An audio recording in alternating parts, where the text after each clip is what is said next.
E aí hoje nós vamos conversar um pouquinho, né, de um documento, o documento número 60, que fala da era primitiva terrestre. Mas antes disso, se vocês me permitirem, eu gostaria de fazer uma pequena introdução. Eu gosto muito de me colocar na linha do tempo, onde a gente está, por onde a gente começou, tá? Então, por mais que alguns de vocês já saibam sobre isso, me permito, então, falar um pouquinho sobre esta linha do tempo que eu acho muito bacana, tá? Essa barra preta aqui em cima eu consigo tirar fora. Deixa eu ver. Eu não sei, para mim não aparece. O que tu diz te atrapalha? Me atrapalha um pouquinho. Bom, na realidade, o que eu queria colocar, assim, fazer um pouquinho do histórico da linha do tempo. Não sei se todos vocês a conhecem, né? Mas para quem é leitor antigo e gosta de números, que nem eu, ele acaba fixando essas coisas, tá? Então, por exemplo, o nosso universo, o livro de Urântia nos conta que há 987 bilhões de anos, um inspetor detectou em certo lugar do espaço a condição de fazer ali surgir matéria a partir da energia. Não Tá? trocou o slide, não sei se tu já trocou ou se tu... Eu troquei sim, deixa eu ver. Mas não está trocando. Deixa eu tentar de novo, então.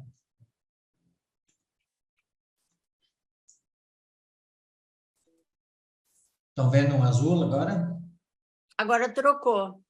Tá. Agora tá. Ok. Então, há 987 bilhões de anos, então, se detectou um lugar no espaço que havia condições de formar matéria. Há 900 bilhões de anos foi autorizado alguém ir lá e começar esta mudança, né? Que começou, de fato, há 875 bilhões de anos atrás, esse trabalho de transformação da energia em matéria, que é aqueles seres que se fazem presentes e, através de vórtices, né, começam a formar uma nebulosa e que depois, então, ela vai se transformando em matéria, vai juntando, e ela começa a cuspir sóis, né, estrelas. 800 bilhões de anos atrás, originou-se, então, né, efetivamente, a nebulosa de Andronova, que é a que originou, em boa parte, o nosso Sol, aquilo que nós temos aqui. 600 bilhões de anos atrás, essa Andronova atingiu seu apogeu de energia, ela estava realmente a mil. Há 500 bilhões de anos atrás, né, nasceu a primeira estrela de Andronova. Então, já olha só, né? 500 bilhões de anos atrás surge a primeira estrela desta nebulosa de Andronova, que hoje não existe mais, mas ela está presente em cada sol, em cada estrela, em cada planeta, né, que está aqui. Há 400 bilhões de anos, inicia-se o período de recaptação, ou desintegração. E também é o período que o nosso Micael, né, o Mikhail Binebadon, ele vem, escolhe esta região e inicia a construção das sedes, tá? Tanto do universo local, né? Como das constelações, como das sedes dos sistemas, que, aliás, terminou há 5 bilhões de anos atrás, né? Para ver como é interessante isso, né? Ele levou todo esse tempo, mas naquela época ele já construiu, provavelmente ali, logo ele construiu a sede dele, né? Que são esferas arquitetônicas, esferas construídas. Então, né, dizem que a sede da nossa constelação, ela me ajuda, Estela, se eu vou mentir, ela é 100 vezes maior que o planeta Terra, ou, acho que é, né? Ou 10 vezes. Acho que é 100 não vezes. lembro, não lembro. E há 200 bilhões de anos, olha só, transcorridos mais 200 bilhões de anos, surgiu o primeiro planeta habitado com vida inteligente em Nébadon, tá? Então, provavelmente esse planeta já deve estar em luz e vida há muito tempo, né? Mas há 200 bilhões de anos surge o primeiro planeta habitado com vida inteligente no universo de Nébadon, né? Há 50 bilhões de anos, Andronovo já havia formado 876.926 sóis, estrelas, tá? Há 6 bilhões de anos surge Monmátia, o nosso Sol, que é o 56º antes do último, de um total de 1.013.000 sóis 628 gerados por Andronova, tá? Então, não é que a nebulosa Andronova ela é a única a formar o nosso universo local. É uma delas, porque precisa mais de 1 milhão de sóis para, por exemplo, ter depois 10 milhões de mundos, ou os 3 milhões e 840 atualmente existentes, sabendo-se que a maioria das estrelas tem somente um planeta habitado e uns e outros têm alguns a mais, mas a maioria é um. Então, realmente precisa muitas estrelas, né? Muitos sóis. Então, o nosso Sol, ele surgiu somente há 6 bilhões de anos, que é uma coisa já que a gente começa a fazer a conta para nós mesmos, tá? Pessoal, vocês podem me perguntar também, tá? Podem me interromper, eu não consigo visualizar vocês, mas... Há 4 bilhões e meio de anos, o sistema Angona, porque assim, o Sol ele era uma bola, né? Há 5 bilhões de anos, o Sol era uma bola de fogo no espaço, todo que convulsionava, né? Ela, cada 3 dias e meio, ela fazia aquele movimento. Hoje precisa 11 anos, né? Para onde ela se expande, ela está cada vez menos, né? Mas naquela época era cada 3 dias e meio. E os reveladores, o revelador desse nos conta que só 1% dos sistemas são formados do jeito como o sistema solar foi formado. Mas como é que ele foi formado? Há 4 bilhões e meio de anos atrás, um sistema muito grande chamado Angona, ele passa perto daqui. É um gigante sólido escuro, mas ele tinha também planetas em redor dele e tal, né? Então, mais ou menos por um período de 500 mil anos, ele passou perto do nosso Sol, né? Mexendo, né? Com a nossa formação. O Sol, né? Quando a gravidade desse gigante Angona estava passando mais perto, né? A gravidade arrancava labaredas do nosso Sol, né? Labaredas grandes. E lá pelas tantas ele quase dividiu o Sol, né? Uma parte dele se desprendeu e formou na época que falam, 12 planetas, né? 5 internos, os 2 maiores, Júpiter e Netuno, que ficaram com a maior parte da massa, sendo quase mini-sóis, porque eles são ainda meio gasosos, né? E mais 5 externos, pelo menos é o que tinha na época, né? Então, para a gente ter uma ideia, que somente 1% dos sistemas com planetas se forma desse jeito. E o nosso Sol, né, o nosso Sol com os seus planetas se formou desse jeito. Tanto é que eles até explicam, né, que o normal, quando o Sol se forma e vai formando planetas, por exemplo, fica mais ou menos no mesmo eixo do equador do Sol. E no nosso caso, como esse sistema Angona passou meio enviesado, não estamos perfeitamente nisso, ele fica um pouco num grau diferente, né? Bom, chegamos então a 1 bilhão de anos atrás, quando efetivamente Urântia chega aproximadamente ao tamanho atual, né? Porque ele no começo ele tinha 10% da massa atual, e aí ele foi juntando, a Lua era quase do mesmo tamanho, né? Mas ele foi juntando poeiras, asteroides que foram caindo. Vocês imaginam que na época não havia a atmosfera terrestre, então tudo que é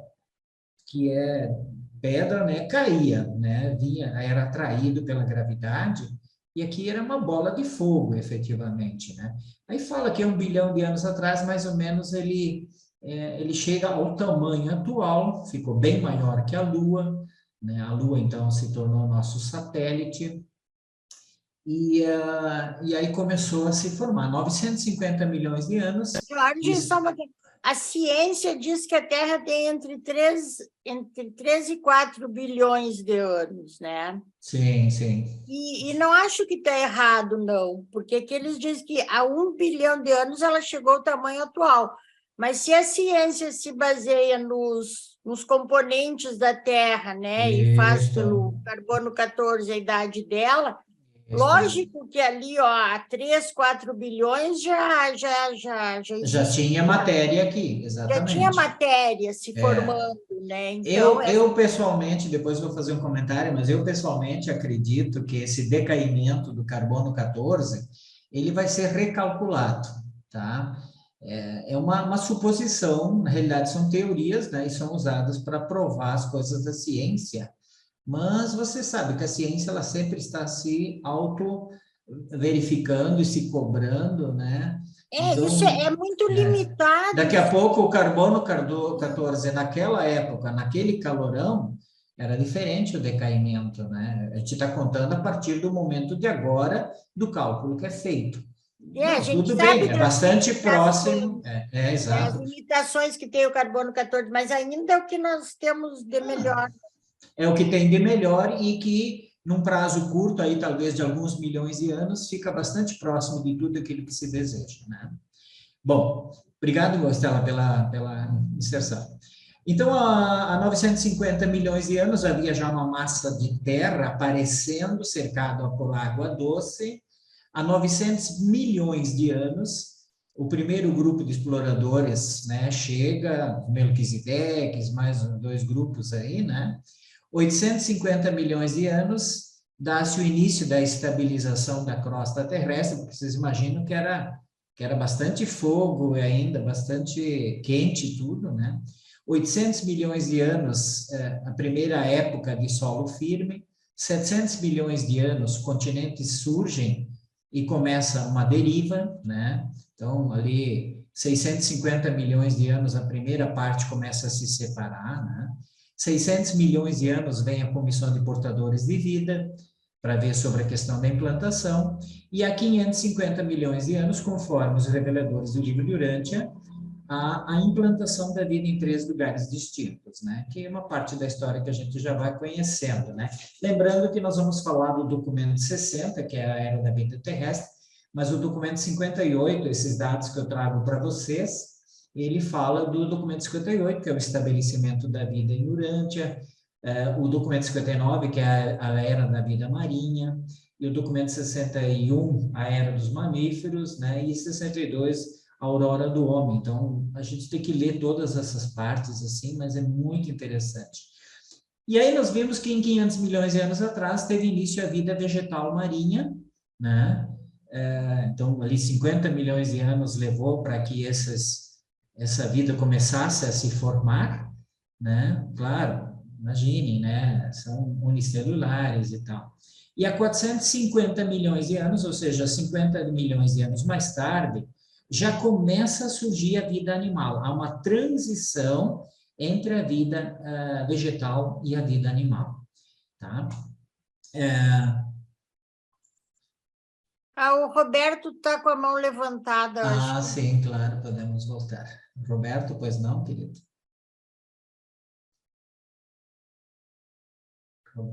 está fechado o teu microfone. Desculpa. Lauri, é só uma colocação. Sim. A ciência nos fala que realmente a Terra tinha 2/3 do tamanho que ela tem hoje. E esses 2/3 teve um planeta errante que chocou com o planeta. Você já deve ter ouvido essa teoria, inclusive.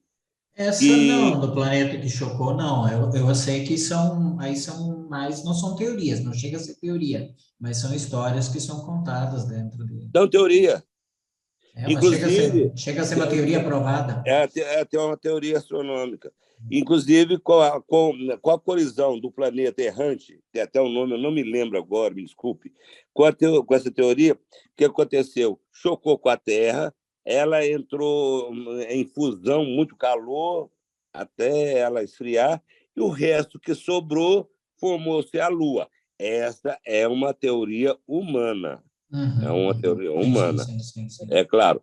E eu não sei também baseado em que fatos que os cientistas tiraram isso, você entendeu? Mas é louvável, porque se nós recebêssemos tantos cometas, chuvas de cometas e Sim, asteroides, asteroides, exato. estaríamos recebendo até hoje, não é verdade? Sim, até estamos recebendo, mas a atmosfera já ajuda a proteger hoje.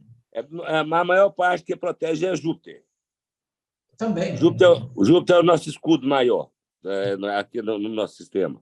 Mas, sim, mas como o livro de Urântia fala, que foi dessa forma, né? Então, e o homem também, essa teoria é uma teoria também muito vaga, que eu acho que eles não têm comprovação disso, não é verdade? Eu acho que, como o livro de Urântia diz, olha, conjecturem, inventem e pensem, reflitam, né? Depois vocês vão vendo aquilo que vai dar certo, que não vai dar. Eu acho que está correto isso também, né? Não, Claro e é uma né? coisa que também que é para o nosso conhecimento, Sim, que não vai sim. mudar em nada a nossa vida, né? É aquilo que cabe no nosso pensamento, Roberto. É aquilo que nós conseguimos entender como verdade, né? E assim funciona, né? Verdade, verdade. Legal. Foi só uma colocação. Muito obrigado, Roberto. Valeu. Muito obrigado mesmo. Sinta-se à vontade, tá?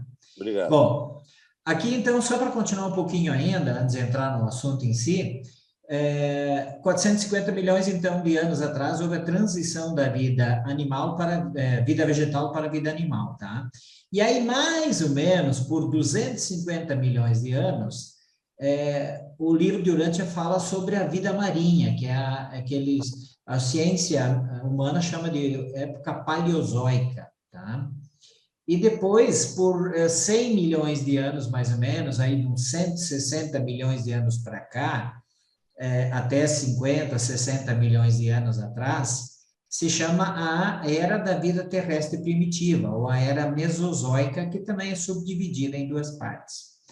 E depois, por 50 milhões de anos, que é a vida dos mamíferos, a Cenozoica, que é essa que nós estamos vivendo, né? Veja como isso tudo vai se condensando. E eu até anotei aqui umas coisas que eu achei interessante. Há 2 milhões de anos, houve a primeira era glacial, pelo livro de Urântia, tá? A ciência faz outras contas um pouquinho, tá? Mas isso teria ocorrido somente há 2 milhões de anos para cá, quando... só para vocês terem uma ideia, eu acho que depois eu vou apresentar isso, mas houve uma elevação de montanhas, tanto na América do Norte como na Europa, que chegaram a 9.000 metros de altitude, né? Vocês imaginam, no Himalaia está em 7.500 metros, mais ou menos, né? Chegaram a 9.000 metros, e isso mudou os ventos e tornou uma parte do planeta foi ficando mais gelada, mais fria. Então, antes disso, a coisa realmente não tinha gelo como tivemos agora. As terras eram mais baixas, o mar afundava, vinha, subia e descia. E mesmo 2 milhões de anos para cá também submergiu e emergiu muita coisa. Há 1 milhão de anos surge o ser humano, né? Mais ou menos há 500 mil anos atrás, foi a quinta era do gelo, quando surgiu as raças de couro, Caligástia, né? Aqui não está anotado, mas há 200 mil anos também foi a rebelião de Lúcifer. Mais ou menos há 250 mil anos foi a sexta e a última era do gelo, pelos reveladores do livro de Urântia, e isso durou mais ou menos 250 mil anos, gente, tá? Há 35 mil anos atrás, depois que chegou Adão e Eva, que realmente esta era do gelo estava terminando, tá? E há 38 mil anos nós tivemos aqui, então, a presença de Adão e Eva, e aí podemos ir adiante, né? 4 mil anos teve o Melquisedeque, né? O Maquiventa Melquisedeque, e teve também há 2 mil anos a presença de Jesus, né? Muito bem. Bom, eu fiz um comentário de que eu estava falando das raças, e agora, pela essa tua relação aí de datas, levamos 500 milhões de anos para criar essas coisas que tem aqui hoje, esse ser humano. 500 mil anos. 500 mil? 500 milhões, olha, se tu começar lá na vida marinha. Lá na frente. A 1.499 milhões, então. Exatamente. Para criar isso. É verdade. Bom, a gente vai falar, então, mais ou menos um período de 100 mil anos, tá? Que é dessa era mesozoica. Ali ela contempla os períodos Jurássico e Cretáceo, tá? Conforme a ciência de hoje fala e classifica isso.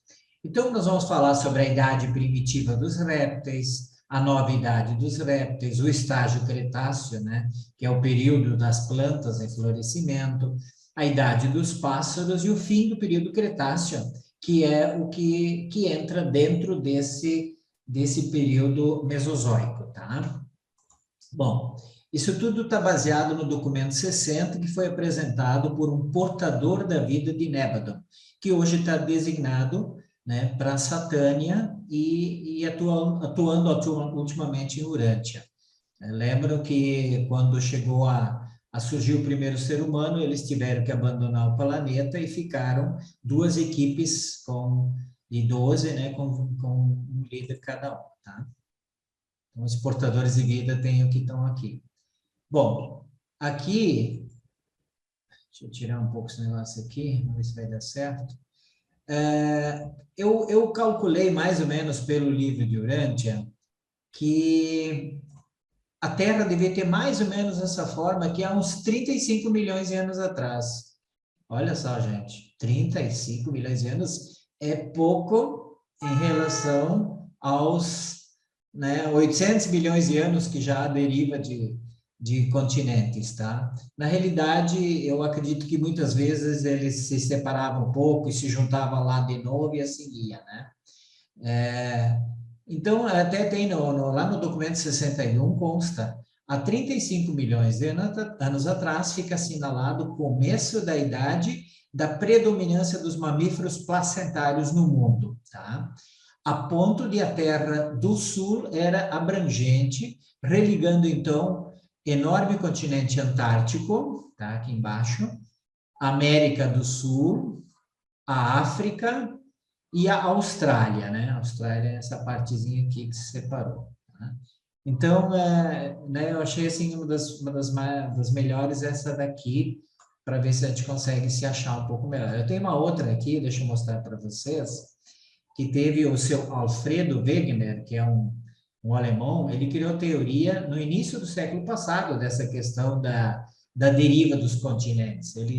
Ele sugeriu, na época, no início do século passado, que existia um continente que ele denominou de Pangeia, que depois foi se separando entre Laurásia e Gondwana, né?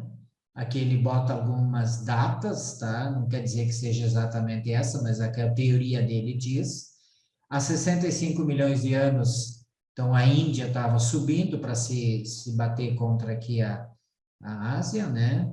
A Austrália estava se separando, né? Então, e o mundo estava mudando. E hoje seria mais ou menos esta formatação, e aqui tem alguma coisa das placas tectônicas e tal, só que aqui não estão todas elas, tá? Até eu estava olhando, acho que aqui tem uma, onde é que agora na Turquia está havendo aqueles terremotos, né? Que matou esses dias muita gente. Então, esse Alfred Wegener, ele até foi desacreditado, foi ridicularizado, porque, né, por que ele sugeriu isso? Ele, na realidade, ele conseguiu mostrar que, por exemplo, fósseis desse Litrosaurus, um réptil do Triássico, ele tinha aqui na Antártica, na Índia e na África. Esse fóssil do Sinognathus também tinha entre a América e a África. Esse outro aqui, do Mesosauro, né, também tinha em 2 continentes. E aqui a planta, também essa planta, que é um Glossopteris, também estava em mais lugares aqui aparecendo. E ele disse, se tivesse a formatação hoje do planeta, por exemplo, o Oceano Atlântico, com sei lá quantos milhares de quilômetros, né? Não teria como esses animais ter migrado. Então, isso foi a base da teoria do seu Alfred Wegener. Só que, mesmo assim, ele foi gozado porque ele não conseguiu provar como é que isso acontecia, por que esses continentes estavam se separando, né? Acho que, na época, de certo, eles não tinham ainda a noção das placas tectônicas, tá? Bom, começando, então, a era da vida exclusivamente marinha tinha terminado, porque nós vamos falar agora sobre a vida terrestre, né? Aquela literalmente tinha sido a época das rãs, mas muitas já tinham sucumbido, né? E tinha poucas ainda. Nessa época inicia-se, então, a alteração do clima na Terra, em especial nas regiões mais afastadas do Equador, em função de quê? De uma elevação geral das terras, em especial da latitude norte, né? Teve épocas que levantavam muito, ficava frio e tal. O resfriamento da crosta terrestre dos oceanos, né? Imaginem que ela sempre vai esfriando mais, essa deriva também, tudo isso está diminuindo de velocidade. E os mares ficarem mais limitados, circunscritos e depois se aprofundaram, né? Desculpe. Então, é importante lembrar que a era precedente, né, eu já comentei há pouco, foi a idade das rãs, mas esses ancestrais dos vertebrados terrestres não predominavam mais. Estavam muito reduzidos em seu número. Pouquíssimos tipos sobreviveram a rigorosas provas do período precedente da tribulação biológica. Até mesmo as plantas portadoras de esporos também já estavam quase extintas, já naquela época, 160 milhões de anos atrás, mais ou menos, tá? Então, ali também, nessa idade, né, começou a formatação das áreas dos tipos de rochas, xisto, gipsita, né, enfim, né, deixa eu colocar aqui, sedimentações, tanto na América quanto na Europa, indicam que o clima desses continentes, nesta época, era bastante árido. Havendo conglomerados de xisto e arenito, também apareciam gipsita e camadas de arenito vermelho, né? Aqui. E onde se observava pegadas de répteis terrestres. E a vida dos animais terrestres era contínua apenas em certas partes da África.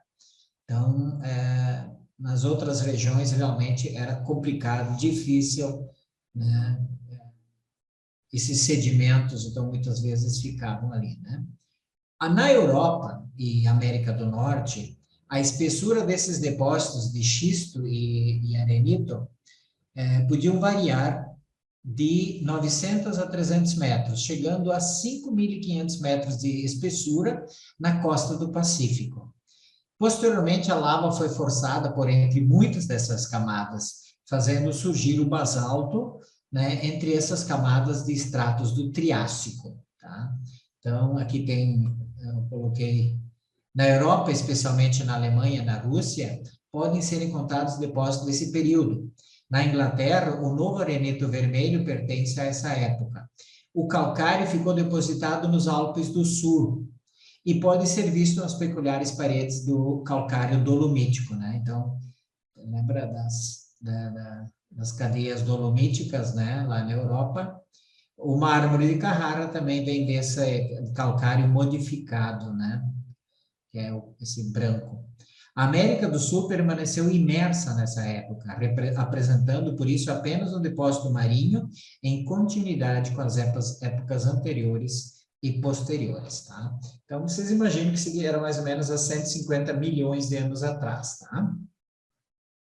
Bom, entrando nessa questão, então, dessa vida que surge, né, a partir da vida marinha, então começa a surgir a vida terrestre.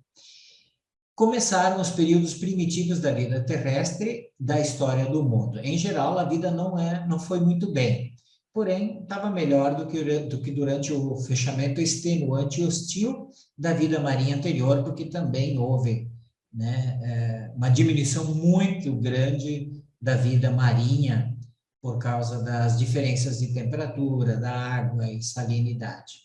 Na abertura dessa era, as partes oriental e central da América do Norte, a metade norte da América do Sul, a maior parte da Europa e toda a Ásia estão bem acima do nível do mar, tá?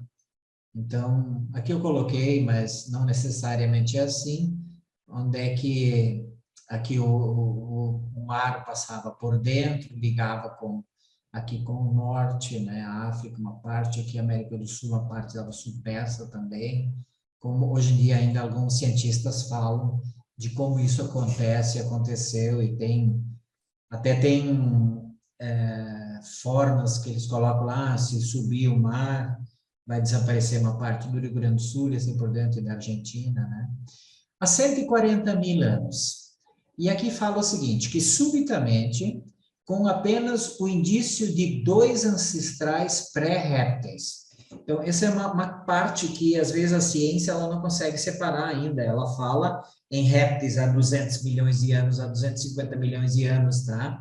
Mas o livro nos conta que há 140 milhões de anos, com apenas o indício de 2 ancestrais pré-répteis que se desenvolveram na África, os répteis aparecem na sua forma plenamente evoluída.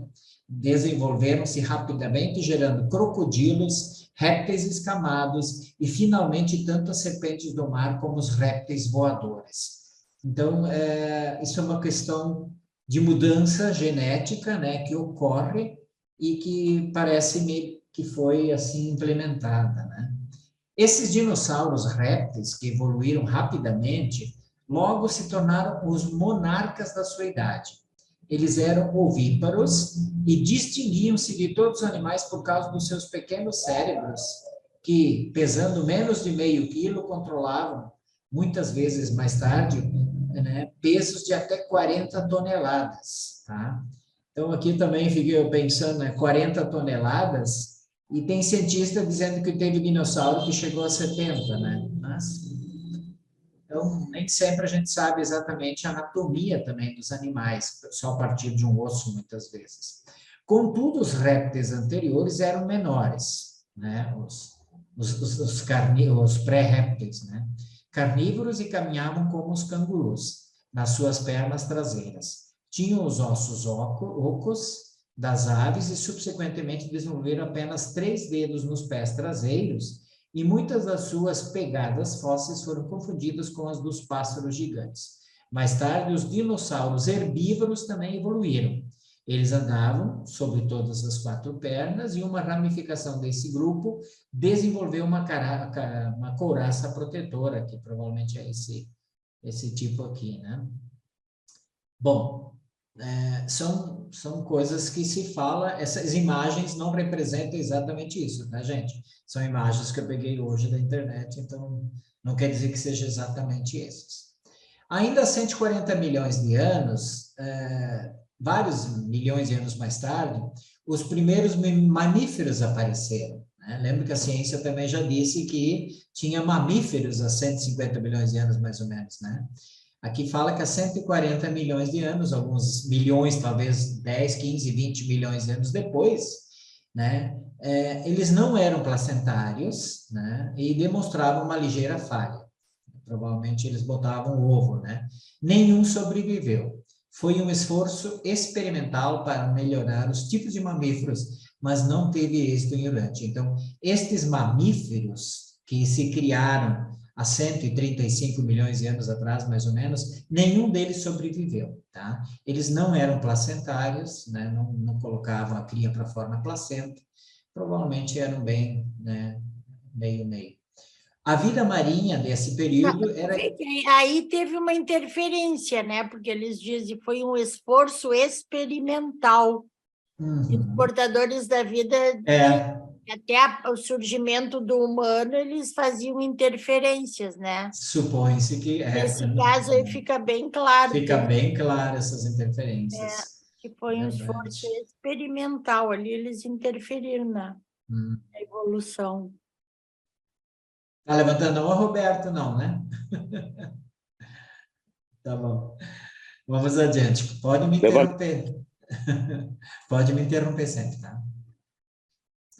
Então, a vida marinha dessa época era escassa, mas melhorou rapidamente com a nova invasão do mar, que fez surgir longas linhas costeiras e áreas rasas. Então, conforme a terra ia subindo e descendo, formava mares internos, né? Os fósseis desses animais são mais facilmente encontrados na Europa e na Ásia, mas especificamente nas regiões do Himalaia, Sibéria e Mediterrâneo, bem como na Índia e nas ilhas da bacia do Pacífico Sul. Um traço importante da vida marinha foi a presença de multidões de belas amonites, tá? Até eu me tirei o tempo de buscar. O que são amonites, né? Então, olha aí, ó, tem até umas gigantonas aqui, ó, cujos remanescentes fósseis são encontrados por todo o mundo. Tá? Esses amonites aí, que são essas coisas aí. esses animais. Há 130 milhões de anos, então a gente vai vindo mais perto. Os mares haviam mudado pouquíssimo, a Sibéria e a América do Norte estavam conectados pela ponte de terra do Estreito de Bering. Uma vida marinha rica e única apareceu na costa californiana do Pacífico, onde mais de 1.000 espécies de ammonídeos desenvolveram-se dos tipos mais elevados dos cefalópodes. As mudanças na vida durante esse período foram, de fato, revolucionárias, não obstante haverem sido transitórias e graduais. Nesse período, se estendeu por mais de 25 milhões de anos e é conhecido como período Triássico. Então, nós vamos entrar nessa parte aí agora, que é a questão dos dinossauros mesmo, né?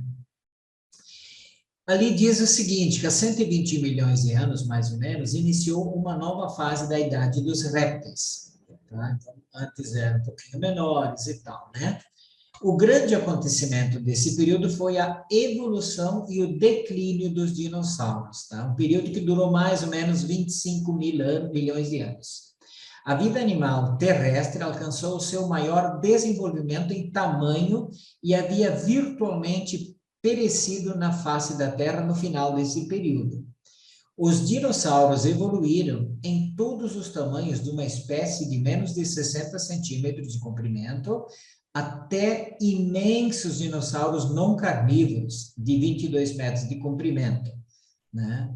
Que desde então jamais foram igualados em porte por nenhuma outra criatura viva. O maior dos dinossauros originou-se na parte oeste da América do Norte. Esses répteis monstruosos estão enterrados em toda a região das montanhas rochosas, ao longo de toda a costa do Atlântico, na América do Norte, oeste da Europa, África do Sul e Índia, mas não na Austrália. Tá?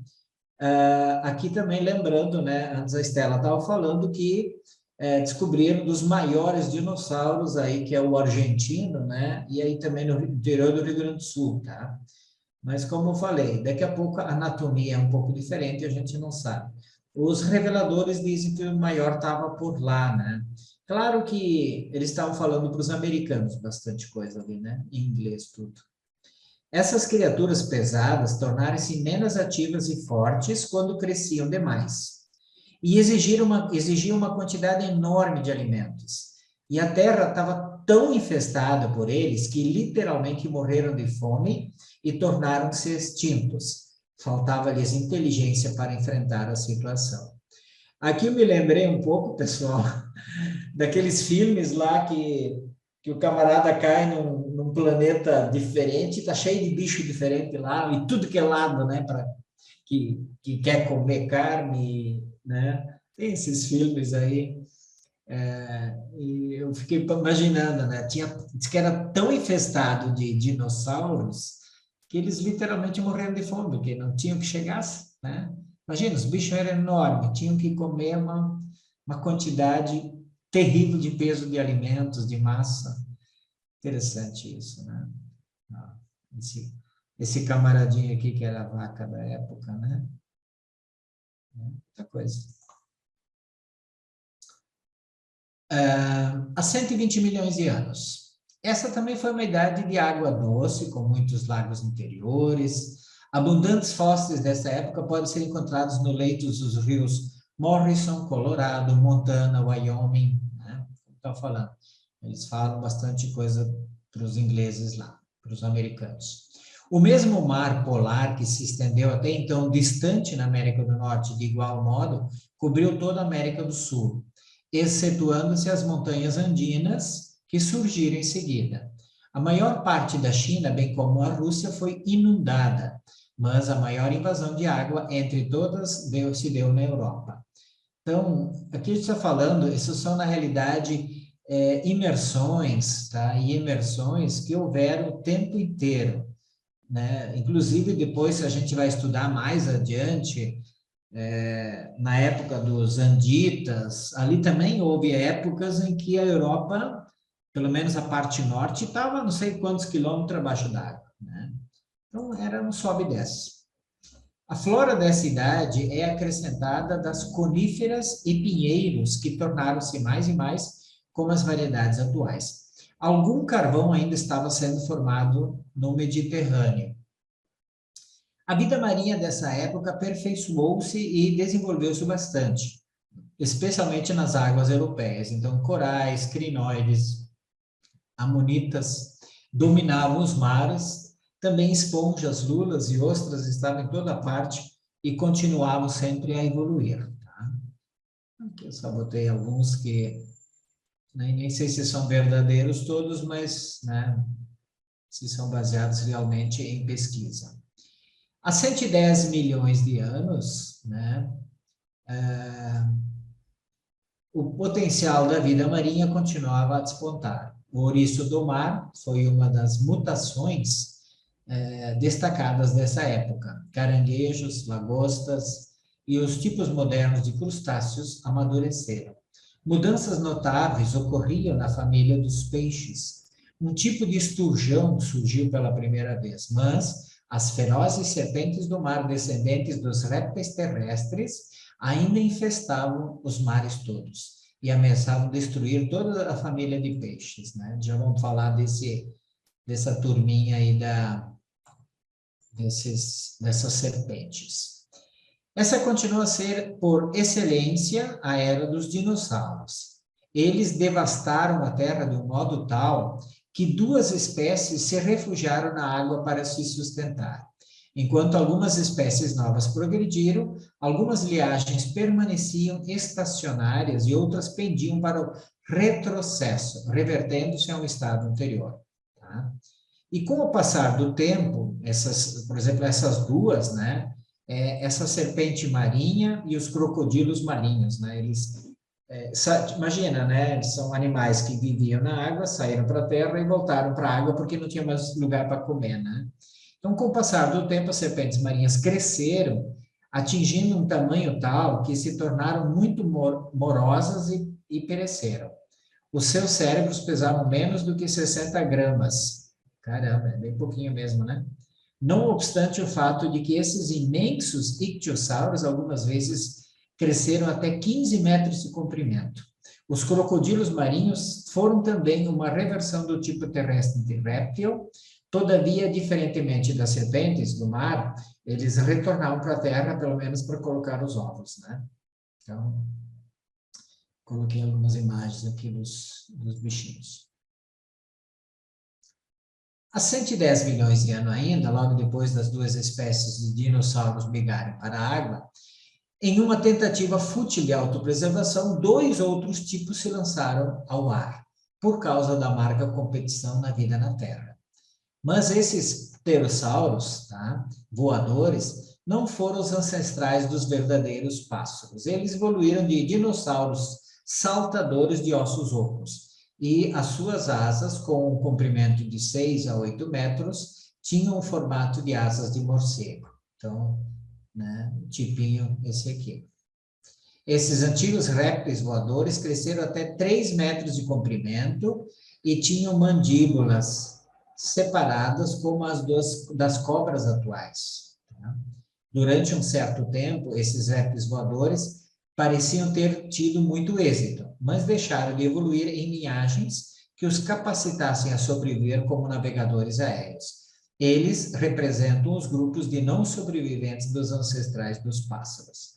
Lembram, né, Estela, que aqui a gente não está falando disso, mas existem planetas onde é que os seres inteligentes são voadores do ar, né? Vivem no ar. Outros vivem na água e outros, como nós, vivem na terra. As tartarugas proliferaram, né, durante esse período. Opa, deixa eu voltar aqui. Desculpe. Saí fora, me perdoe. As tartarugas proliferaram.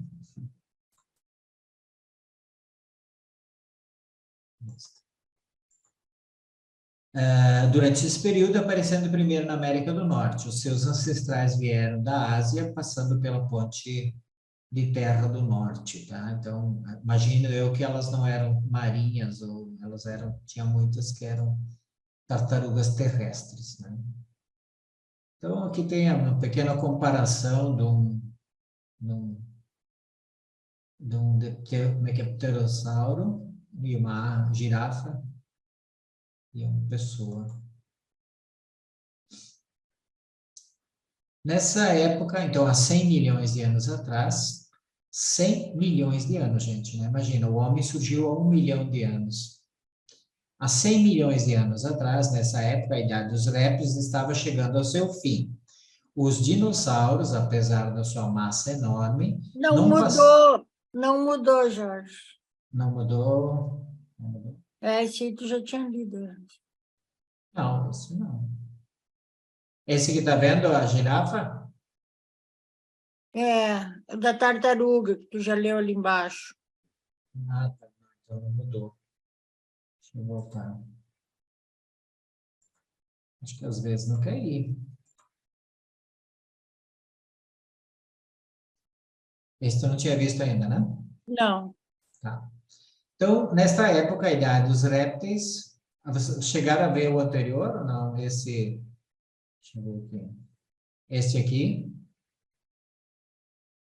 Não. Não? Aqui eu estava falando que é uma comparação entre né, pterossauro e uma girafa e um ser humano, né? Como é que era, mais ou menos. E são dois tipos que se Esse da lançaram. esquerda é um pterodátilo, não é isso? Eu acho que é isso. Né? Às vezes, se perguntar para o meu sobrinho de 7 anos, ele sabe tudo de cor e salteado. Um pterossauro, né? Exatamente. Ele sabe de cor e salteado todos eles.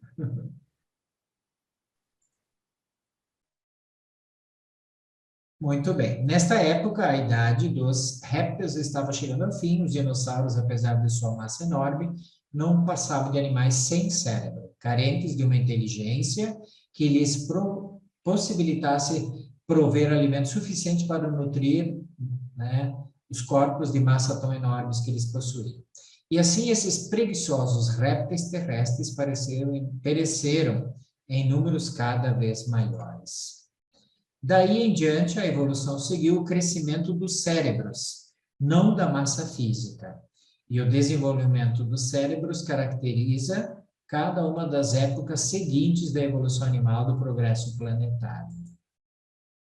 Esse período abrange o apogeu e o começo do declínio dos répteis. Estendeu-se por 25 milhões de anos, aproximadamente, e é conhecido como Jurássico.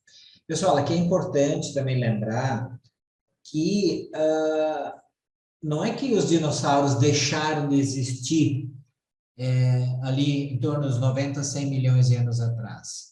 Eles diminuíram muito e outras espécies foram surgindo e eles não eram mais os que comandavam o espetáculo, entende? Ou não era mais aquela quantidade tão grande desse tipo de seres. Aqui o estágio Cretáceo, né? Que fala um pouquinho sobre o período das plantas em florescimento e a idade dos pássaros. O grande período Cretáceo tem o seu nome derivado da predominância nos mares dos prolíficos foraminíferos geradores de cal, que é esses aqui, tá? Então, o termo Cretáceo vem porque esse pessoal formava o cal, esse tipo de animal aqui do lado da esquerda. Esse período leva durante até quase o fim da longa predominância dos répteis e testemunha o aparecimento das plantas com flores e a presença dos pássaros terrestres. Esse também são os tempos do término da derivação dos continentes para o oeste e para o sul, acompanhados de deformações tremendas da crosta terrestre e do fluxo de lava que se espalhou concomitantemente por todos os lados, bem como das grandes atividades vulcânicas. Então, deixa eu só colocar uma questão aqui. Antes eu falei que os dinossauros, não é que eles terminaram ali, eles continuaram. Só para vocês terem uma ideia, depois o livro fala, no último, na parte dos mamíferos, que lá pelos 35 milhões de anos atrás, os mamíferos dominaram e mataram os últimos dinossauros que tinham. Tá? Então, tinha dinossaurozinhos ainda que viveram até 35 milhões de anos atrás. só que não naquela quantidade, né, que tinha naquela época dos 25 milhões de anos atrás. Outra coisa que fala da deriva, né, leste-oeste e norte e sul, tá?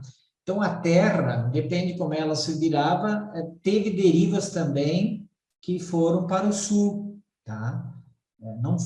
Hoje em dia, a gente olha quase só a deriva leste-oeste, tá? Que é o América se afastando da África, da Europa, né? Mas houve outras derivações, tá? Que, por exemplo, que nem a Índia, que saiu lá do sul e foi lá para cima, né? Então, teve outros tipos de derivações, só para vocês terem uma ideia, tá? Perto do final do período geológico precedente, grande parte das terras continentais estava acima da água, embora ainda não houvesse picos nas montanhas, olha só.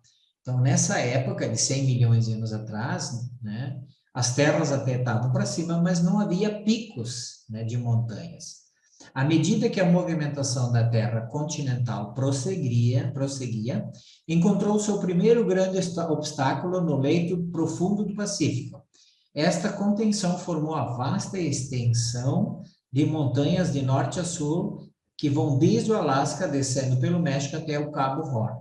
Então, essa aqui foi a que fez surgir, né, os Andes e as montanhas rochosas.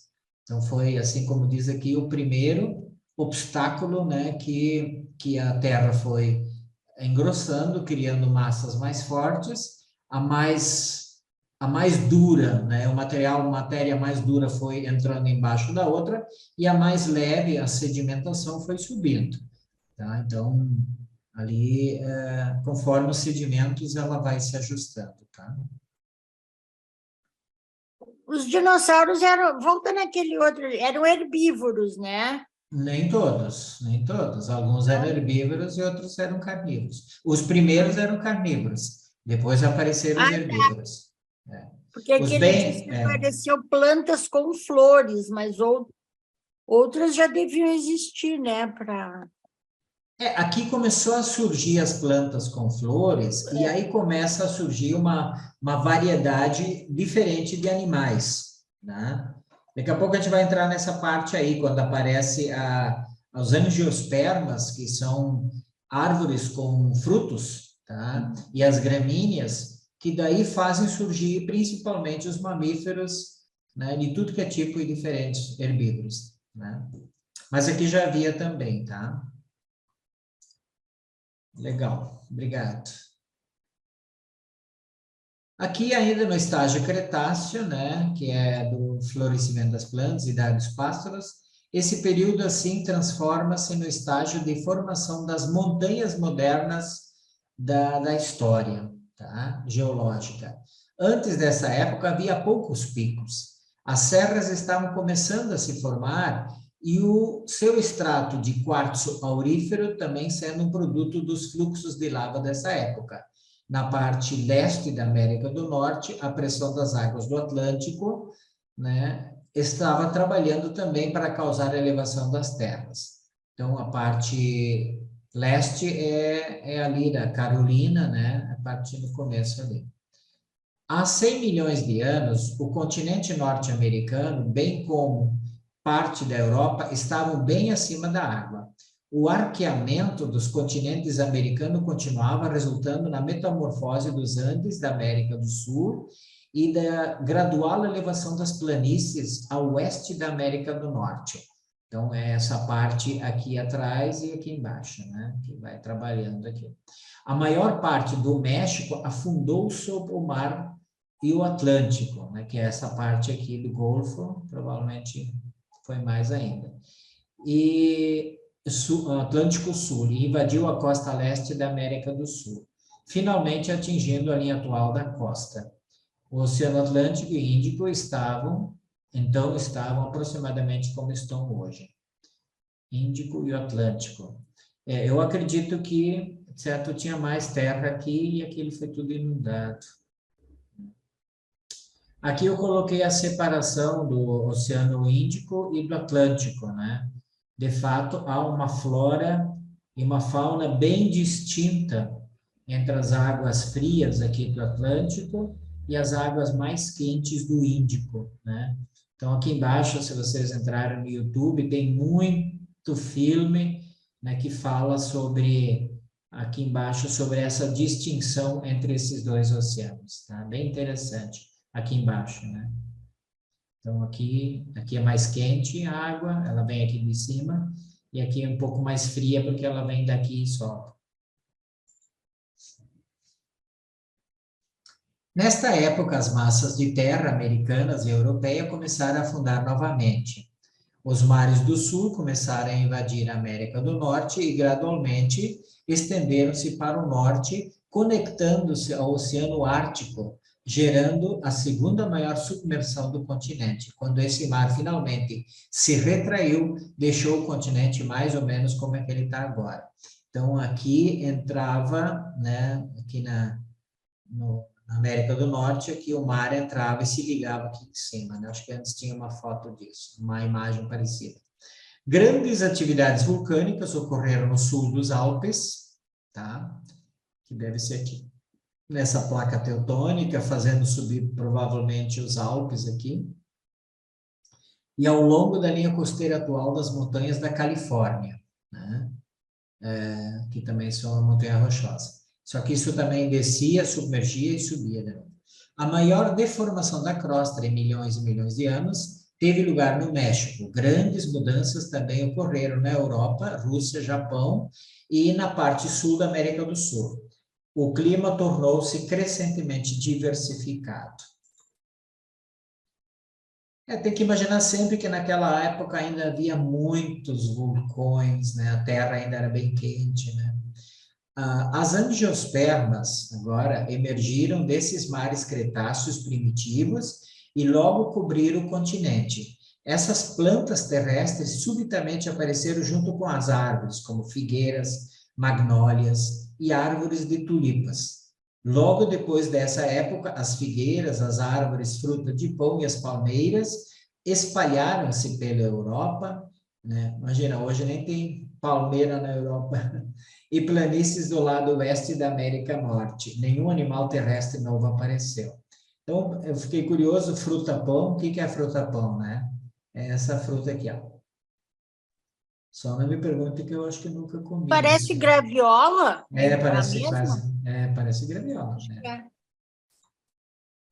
Não, mas não é graviola, não. Eu conheço essa fruta, tem aqui em Minas. É parecida, né? É, fruta-pão.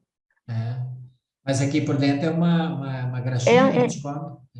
Parece, é uma polpazinha. Eu não gosto muito, não. Eles fazem doce aqui, mas tem uma polpa por dentro. Alguém sabe, tem palmeira na Europa ainda não? Acho que não, né? Os angiospermas. Essa que está como tulipa aqui, que eu conheço como magnólia, não a outra. Verdade. Aqui tem a magnólia. Mas a magnólia é essa aqui. Mais parecida. Essa que está magnólia, aqui é a espatódia. Como chama? Sol da Bolívia, que chama. Não, é verdade, essa aqui é magnólia. A magnólia é essa aqui que está como tulipa. Acho que até a imagem estava errada lá, eu acabei copiando. Essa fruta-pão não é a jaca? Não. Parece, mas não é. Ela é menor. A jaca é maior. Eu tenho aqui uma que lá em Minas a gente chama de biribá e aqui chama de... Mas essa folha aqui combina com isso? Não. Não. Tá na ponta? Não. Tá na ponta da folha aqui da... Não. O que eu tenho aqui no meu quintal, a fruta parece, mas a folha não. Bom, vamos adiante então. Aqui o Estreito de Bering, então, fechou-se, isolando as águas em resfriamento dos mares do norte. Até então, a vida marinha das águas do Golfo Atlântico e aquelas do Oceano Pacífico diferiam grandemente, devido às variações de temperatura, as quais agora se tornavam uniformes. Os depósitos de calcário glauconito deram nome a esse período. As sedimentações dessa época são variadas, consistindo em giz, xisto, arenito e pequenas porções de calcário, junto com carvão inferior ou lignita. E, em muitas regiões, contém petróleo. Essa camada tem uma espessura que varia de 60 metros, em alguns lugares até 3.000 metros de espessura. Em todo o mundo, esses estratos encontram-se permeados de giz e tais camadas porosas, semi-rochosas, recolhem a água nos seus afloramentos sinuosos, enviando-os para baixo, fornecendo desse modo suprimento de água para muitas das regiões atualmente áridas na Terra. Interessante, né? Eu acho que isso é uma coisa que ainda não foi descoberta, como é que funciona isso, as águas e o afloramento em alguns lugares que aparecem, né? Interessante. Até recentemente eu estava lendo alguma coisa de um mar subterrâneo, um oceano bem maior do que as águas de cima, só que era uma forma meio espessa, né? E tinha bastante água dentro. Alguém leu alguma coisa sobre isso? Achei interessante aquilo. Não. Acho que ali o deserto do Saara, né? Ah, Ele, essas camadas ali de giz porosas, em alguns pontos você tem aquelas, no deserto, aquelas áreas onde tem água, né? Oásis. Os oásis, né? Que mas ali eles recolhem água debaixo ali. ali até a explicação é porque pode ir pela areia, né? Que nem aqui no Brasil temos o aquífero Guarani, né? Que é uma camada de arenito que vem desde o centro do país e aflora aqui embaixo na minha região, por exemplo, na metade do Rio Grande do Sul, aflora bastante fontes de água que vem desse aquífero Guarani, é muito interessante. Mas eu vi uma coisa que descobriram que era maior ainda, muito grande. Vou ver se eu acho uma hora dessa eu já trago para vocês. Houveram grandes perturbações na crosta terrestre. O avanço a oeste, o movimento continental estava chegando a uma estabilização e a energia enorme da força curva vagarosa exercida pela massa continental interior arremeteu-se sobre a linha da costa do Pacífico, tanto na América do Norte quanto na América do Sul e na Ásia, né? Essa elevação de terras que circunda o Pacífico culminou nas linhas atuais das montanhas, tendo mais de 40.000 quilômetros de comprimento. Aqui eu até peguei isso aqui, mas isso aqui deve ser os vulcões que tem ao redor do Pacífico, né? Mas é que essa massa de água, ela é muito pesada e ela eleva muita coisa aqui em redor dela. Interessante. Aqui tem mais, acho que agora não sei explicar. E os solevantamentos de terras que acompanharam o seu nascimento foram as maiores distorções da superfície ocorridas desde o aparecimento da vida Urântia.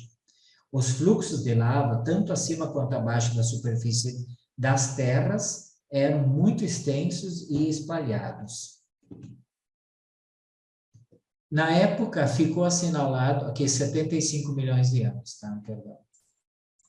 Na época, ficou assinalado o fim das derivações continentais, do Alasca ao Cabo Horn, a longa cordilheira de montanhas que acompanha a costa do Pacífico estava completa, mas havia ainda poucos picos, né?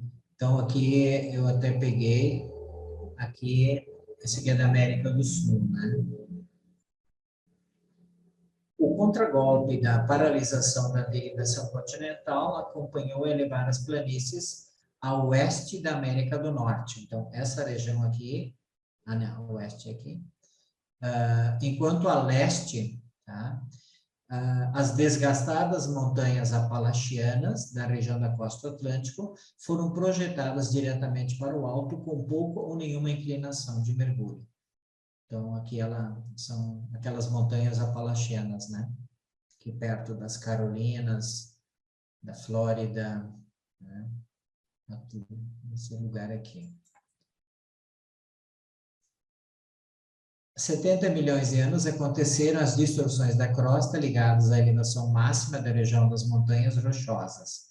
Um grande segmento de rocha foi empurrado a 25 quilômetros na superfície até a Colômbia Britânica, e ali as rochas cambrianas foram arremessadas obliquamente para cima das camadas do Cretáceo.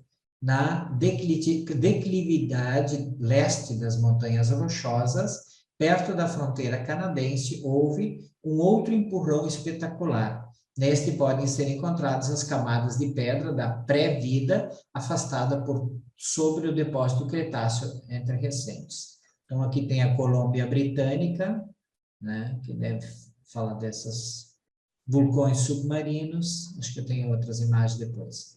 Esta foi uma idade de atividade vulcânica em todo o mundo, dando nascimento a numerosos pequenos cones vulcânicos isolados.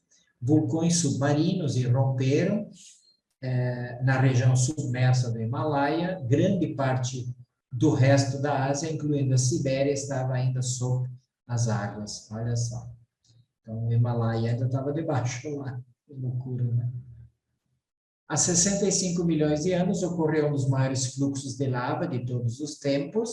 As camadas de depósito desse fluxo e do anterior são encontradas na América ao sul, nas Américas, ao sul e ao norte da África, na Austrália e em partes da Europa. Os animais terrestres sofreram pouquíssimas mudanças, mas por causa da imensa imersão continental, especialmente na América do Norte, multiplicaram-se rapidamente. A América do Norte foi o grande campo para a evolução dos animais terrestres dessas épocas, a maior parte da Europa estando sob as águas. O clima ainda era quente e uniforme. As regiões do Ártico estavam desfrutando de um clima muito semelhante ao atual na parte central e sul da América do Norte. Uma grande evolução da vida vegetal estava acontecendo também. Entre as plantas terrestres, os angiospermas predominavam, e muitas das árvores atuais tiveram seu primeiro aparecimento, olha aqui, ó, há 65 milhões de anos, incluindo a faia, a bétula, carvalho, nogueira, falso plátano, bordo, as palmeiras modernas, as frutas, as gramíneas e os cereais eram abundantes, e essas gramas com sementes e árvores serviram ao mundo das plantas do mesmo modo que os ancestrais do homem foram para o mundo animal. Os segundos têm importância evolucionária apenas em relação ao aparecimento do próprio homem. Ou seja, né, o homem seria a primeira questão, mas esse surgimento desse tipo de árvore, frutas, gramíneas e cereais foi tão importante quanto, né? Subitamente, sem uma gradação preparatória, a grande família das plantas das flores sofreu mutação, e esta nova flora logo se espalhou pelo mundo inteiro. Então, o Igor levantou a mão. Ah, tá. Oi, Igor. No slide passado, mostrou que os vulcões estão quase que uma linha reta, já não é, alguns são cones isolados e outros estão interligados. Eu vi um vídeo um tempinho atrás que um youtuber fazendo gracinha e tá com coisa daqueles feixes do vulcão, e o vulcão ainda começou a entrar em erupção, aquela massa cinzenta. Se porventura alguém forçar uma erupção num vulcão, o que isso poderia trazer para a natureza? Poderia um influenciar o outro? Eu creio que não. Eu creio que ali naquele local vai explodir, né? Vai surgir lava, né? Tipo, os vulcões subterrâneos, ele poderia fazer como se fosse um efeito dominó? Eu acho que não, Igor. É só uma opinião minha, tá? Bem amadora. Eu creio que não. Por que se um estoura, os outros iam estourar? Não tem nada a ver uma coisa, porque é pressão, né? No momento que um larga a pressão, não é porque os outros têm que largar também. Depende de como é que eles vão estar contidos, né? Imagino eu, né? Eu não conheço muito, mas eu creio que não tem nada a ver uma coisa com a outra. Podemos ir adiante? Já são 9h20, desculpem o tempo. Eu aí queria saber quem que eram as faias, as bétulas, o bordo, né? Bordo são esses mini plátanos que eu acho uma graça.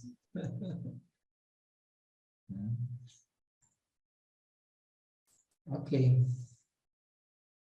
Mudou o slide, Estela? Tudo certinho? Sim. Há 60 milhões de anos, já estamos chegando quase no final, os répteis terrestres estavam em declínio, os dinossauros continuaram, como os monarcas terrestres. A liderança agora sendo, olha só, há 60 milhões de anos, vamos voltar aqui, ó. Os répteis terrestres estavam em declínio, os dinossauros continuavam, como os monarcas terrestres. A liderança agora sendo tomada pelos tipos menores, mais ágeis e ativos de dinossauros carnívoros, da variedade dos cangurus saltadores. Contudo, algum tempo antes haviam aparecido novos tipos de dinossauros herbívoros, cujo crescimento rápido aconteceu devido ao aparecimento das famílias terrestres das gramíneas. Um desses novos tipos de dinossauro que se alimentava de gramíneas era um verdadeiro quadrúpede, tendo 2 chifres e nos ombros uma capa em forma de manto. O tipo terrestre de tartaruga também apareceu, com 6 metros de diâmetro. Era um bichinho grande. Como também o moderno crocodilo e as cobras verdadeiras do tipo moderno. Grandes mudanças estavam sendo também ocorrendo nos peixes e em outras formas de vida marinha.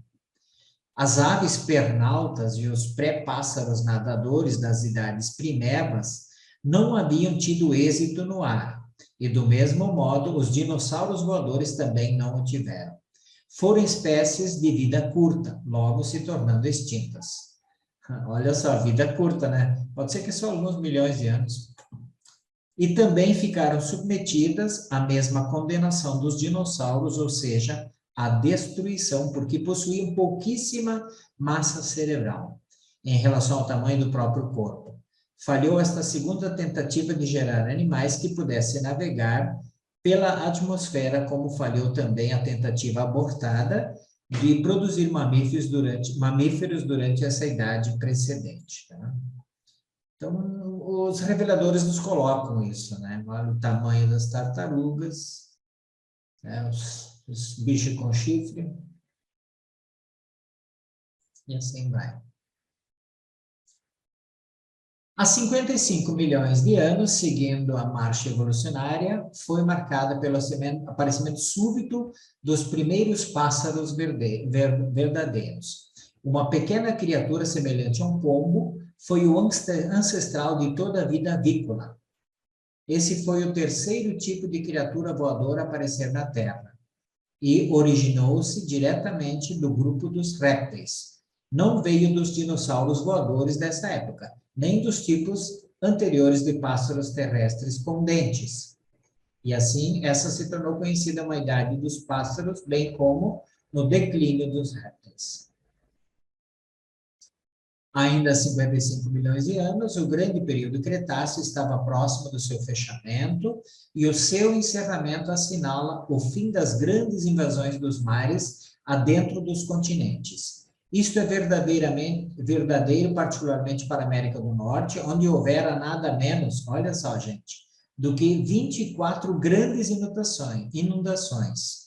Então, no mínimo 24 vezes ali aquele centro dos Estados Unidos, aquilo era abaixo d'água. E embora haviam ocorrido superções subsequentes menores, nenhuma dessas pode ser comparada às extensas e longas invasões marítimas dessa idade e das precedentes. Esses períodos alternados de predomínio da terra e do mar ocorreram em ciclos de milhões de anos, tá, gente? Então, não é que enchia lá e tudo morria. Não foi nada disso. Essa elevação e afundamento do fundo dos oceanos em níveis de terra dos continentes aconteceram segundo ritmos multimilenares. E esses mesmos ritmos da crosta continuarão dessa época em diante na história da Terra, mas com frequência e extensões decrescentes, tá? Bom, Ainda nesse período, também testemunha o fim da deriva continental e da formação das modernas montanhas de Urântia. Todavia, a pressão das massas continentais e do momento transversal das suas derivações seculares não é a influência exclusiva geradora das montanhas. O fator principal e básico na determinação da localização de uma cadeia de montanhas é a planície pré-existente ou a depressão, que se tornou preenchida pelos depósitos relativamente menos pesados gerados da erosão da terra e movimentos marinhos de idades precedentes. Então, se aqui trancou, a placa está descendo, é que aqui era mais leve essas áreas de terra aqui. Essas áreas mais leves de terra, algumas vezes, têm de 4.500 a 6.000 metros, 4,5 km a 6 km de espessura. E, portanto, quando a crosta é submetida à pressão por uma causa qualquer, estas áreas mais leves são as primeiras a dobrar-se para cima e a subir para permitir o ajustamento compensatório das forças de pressão em conflito, as quais trabalham na crosta da Terra ou sob a mesma. Algumas vezes, esses levantamentos de terras ocorrem sem dobras. No caso, porém, do levantamento das montanhas rochosas, ocorreram grandes dobras e mergulhos, combinados com enormes arrastamentos das várias camadas, tanto subterrâneas quanto superficiais. Então, aqui realmente foi maior ainda, né? Aqui eu trouxe algumas imagens para a gente também ter uma ideia, né? Aqui estão as montanhas rochosas nos Estados Unidos, essa esquerda baixa, né? Aqui estão as Apalaches. Imagino que essa área aqui sempre estava bastante submergida, né? Aqui também, muitas vezes. Essa é a época depois de olha só, isso há 2 milhões de anos para cá, essa parte toda ficou congelada, arrastava grandes massas de gelo, né? Tudo isso foi formando o que nós temos hoje. A nível mundial, daqui da nível de Europa também, né? Aqui tem as montanhas também, que são os Alpes, né? Que começa aqui na Itália, França, Suíça, segue, aqui a Itália. Aqui também tem uma placa tectônica que está empurrando essa parte aqui abaixo. Bem antigamente, o Oceano Mediterrâneo, ele se ligava com o mar por aqui, ó, e aqui estava fechado, né? Depois de um tempo, ele se ligava também aqui para trás com o Índico, né?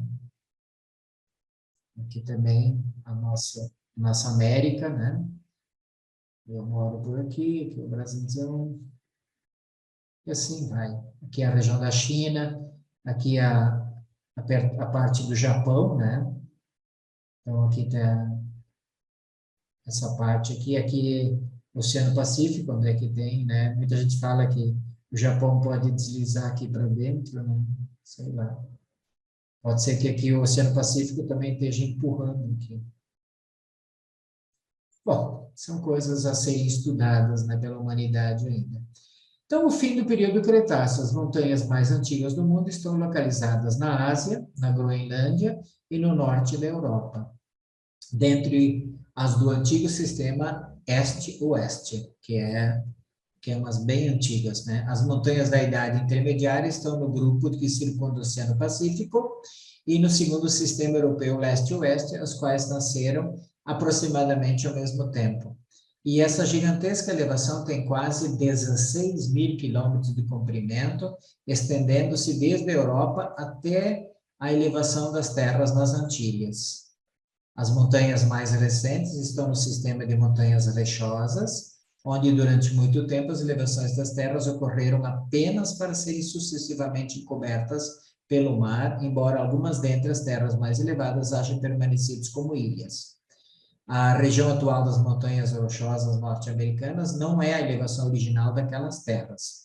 Houve elevações, nivelamento, reelevações. Os picos Pikes e Longs são exemplos notáveis e se mantiveram 2 ou mais gerações de vida de montanhas, né? Esses 2 picos mantiveram-se sobre as águas.